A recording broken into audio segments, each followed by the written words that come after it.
All पुराण story स्वासारी कहानी साधु बाबा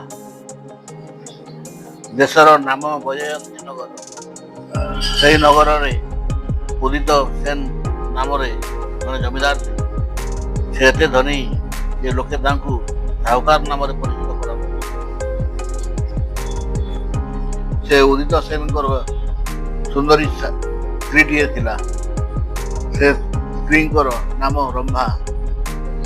स्वर्गर रंभा मेनकांक परी साहुकार स्त्री रंभा सुंदरी थिला जे पथ चला लोकंकर से आखिरे पड़गले। से लोक घंटाए काल रंभा को देखा इच्छा कर पथरे अटकी जा। दिनकर कथा से राज्यर केतेक लोक तीर्थ करने निमंते काशी बनारस बाहर से संगरे साहुकार सहित स्त्री रंभा बाहरी तीर्थ स्थान पहुँचवा लगी अनेक दिन रास्ता। से जाऊ जाऊ रास्ता थकी पड़ी एक जगार समस्ते रही कले। जो रही खूब दूर गोटे सुंदर पुष्करिणी थी। से पुष्करिणी निकट में जड़े सन्यासी मठ कर रोते। साहुकार स्त्री रंभा स्नान करने निमंते से पुष्करिणी को जाई सन्यासी दृष्टि पड़गला। सन्यासी जनक युवक थे आ खूब सुंदर थे। सेपरी जड़े सन्यासी को देखा साहुकार पत्नी रूप में मोहित हो पड़े। यापर साहुकार पत्नी स्नान कार्य समापन कले। मन थाए से सन्यासी पाखे लगी साधु आलाप आलोचना करने बहुत इच्छा है।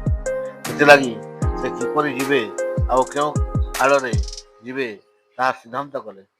स्वामी को कहले मु मोर मंगल निमंते आज यही निकट में साधु दर्शन रे जीवी। जड़े साधु पाखक कहीं खाली हस्त जाए ना। से लगी तुम्हें मत किसी सुस्वादु फलमूल आनी दि। संसार में समस्त पुरुषों परी साहुकार स्त्री बोल करा थे। स्त्री मनरू अशांति दूर हो इच्छा। तेणु स्त्री ब्रह्मांकर इच्छा पूरण निमंते पाख बजार को जाई किसी फलमूल किणी आनी देले। स्वामी स्त्री मन जानी सुंदर स्वादु फल आनी देइथिबारु स्वामी उपरे रंभा खुशी हेले। तापर से फल समूह को नहीं सन्यासी निकट को गले। सन्यासी पाद स्पर्श करी फल गुड़िक साधु आगे थई दियंते। साधु कहले ए फल सब कहीं आनी जहाँ आमको सबुदिन मिले ना सेपरी जिनस आम्भे बा ग्रहण करूँ किपरि। साधु मुखरू एक बाहरते रंभा पचारे मु आपण कथार प्रकृत रहस्य कौन ता जानी पारि ना। क्यों जिनस आपण को सबुदिन मिले ना ता प्रकाश करंतु। सन्यासी कहले से सबू जेबे तमे पूरण कर सीना प्रकाश करी। अଯଥାରେ प्रकाश कर शेष अपमान फल भोग करने को हुए। यापर आमको से अपमान प्रतिशोध नवाक हेले दाता सर्वनाश हवा जाए कथा जाए। यही कथा गुड़िक रंभा को किमिति किमिति गोटाए भल लगुए। तेणु से कहले आप जहाँ कहवा चाहते ता स्पष्ट भाव में कहवा भल। आप मनरे जो सब संदेहर प्रश्न आसूची ता मन मध्यरु दूर करने दरकार। यापर सन्यासी हस हस हो कहले हे दुर्मूल्य फल गुड़िक जपरी सन्यासी मान मिलबार असंभव होता है सेपरी यही तुम्हें तुम परी सुंदरी स्त्री देह मलु खोजुला जहाँ दैव बताइला ताहा।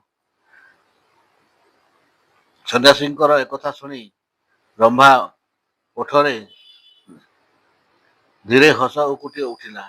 से कहला मलु तो ताहा खोलुला आपण कौन मते पाई सुखी हो पारे। जदि पारे ताहले कहतु मते पुणी कौन करने को हेब। सन्यासी कहले तुम्हें तुम स्वामी सहित अछ मोर मनर क्षुधा को किपर रक्षा कर ताहा तुम उपरे न्यस्त। ब्रह्मा कहला से कथा आपण आदौ चिंता करतु ना। मु आपण को प्राण दे भल पाई सारी आपण ଯାହା ଦରକାର ସେ ବ୍ୟବସ୍ଥା ମୁଁ କରିବି। ଏହା କହି ବ୍ରହ୍ମା ସନ୍ନ୍ୟାସୀଙ୍କ ଲାଗି ଆଣିଥିବା ସମସ୍ତ ଫଳମୂଳ ଦେଇ ଚାଲିଗଲା। ଏହାପରେ ରାତ୍ରି ହେଲା। ତୀର୍ଥଯାତ୍ରୀମାନେ ସେଠାରେ ରାତ୍ରି ଯାପନ କରୁଥାନ୍ତି। କିପରି ରାତ୍ରି ନିଶବ୍ଦ ହେବ, ସମସ୍ତେ କାଳ ନିଦ୍ରାରେ ନିଦ୍ରିତ ହେବେ। ସ୍ୱାମୀଙ୍କର ଶୋଇବା ପରେ ବ୍ରହ୍ମା ସନ୍ନ୍ୟାସୀଙ୍କ ନିକଟକୁ ଯିବ। ବେଶ୍ ସମୟ ଆସିଲା। ତୀର୍ଥଯାତ୍ରୀମାନେ ସମସ୍ତେ ଶୋଇପଡ଼ିଲେ। ଏହି ସୁବିଧା ଦେଖି ସାହୁକାରର ସ୍ତ୍ରୀ ବ୍ରହ୍ମା ସନ୍ନ୍ୟାସୀଙ୍କ ପାଖକୁ ଆସିଲା।